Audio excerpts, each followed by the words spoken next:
دین محمد صاحب الحمدللہ کتنا ہی بندہ پریشان ہو لیکن جب ان سے ملتا تھا تو اسی گفتگو کرتے تھے کہ پریشان جو بندہ تھا اس کی پریشانی دور ہو جا کرتی تھی. ہنس مکھ تھے, خوش اخلاق تھے, خود بھی پریشان نہیں ہوتے تھے اور دوسروں کو بھی پریشان نہیں ہونے دیتے تھے. اور سرکار صلی اللہ علیہ وسلم کے ماننے والوں نے مجھے حضرت خواجہ صوفی فقیر محمد نقیب اللہ شاہ صاحب علیہ رحمت نے 90 میں خلافت دی. انہوں نے یہ شعر بھی ہے فارسی کا اور انہوں نے اس کا نچوڑ یہ بتایا.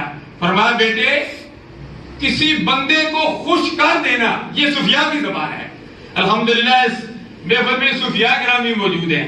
صوفیاء کی اپنی منزل ہوتی ہے. مفتی احمد یار خان صلی اللہ علیہ وسلم تفسیر لکھی, انہوں نے صوفیاء انداز میں بھی لکھی اور عالمانہ انداز میں بھی لکھی اور نخویانہ انداز میں بھی لکھی.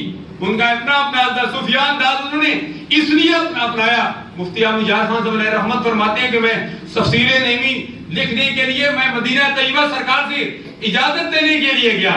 اجازت دینے کے لیے گیا, میں پین لینے کے لیے بازار میں گیا. جب میں نے اس پین کی قیمت پتہ کی تو انہوں نے کہا کہ 2 درہم اور میرے پاس 1 درہم تھا. فرمایا میں نے کہا کہ میرے پاس رقم تھوڑی ہے, اس نے مجھے پین نہیں دیا, میں واپس آ گیا.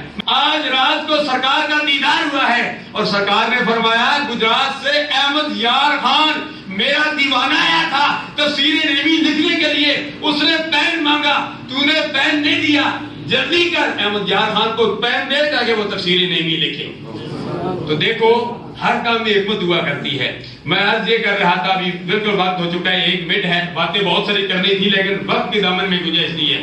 الحمدللہ انہوں نے وفاداری کی جامعہ قادریہ حقانیہ کے ساتھ. الحمدللہ رات کو جنازہ تھا حاجی غلام محمد صاحب, وہاں تقریباً 17-18 سال ہو چکے. قرآن مجید انہوں نے وہاں سنایا. جامع مسجد بلال میں جہاں ڈاکٹر صاحب حقانی وہاں خطیب ہے, وہاں انہوں نے قرآن مجید بھی سنایا. وہ رات کو ہوتی ہوئی جنازہ تھا اور الحمدللہ آج ان کی جنازہ آج ہو رہی ہے. رب ذوالجلال کی بارگاہ میں دعا کرتے ہیں اللہ تمام پسماندگان کو, تمام فیملی کو یہ صدمہ برداشت کرنے کی توفیق عطا فرمائے. اللہ ہمیں دنیا میں زندہ رکھے تو اسلام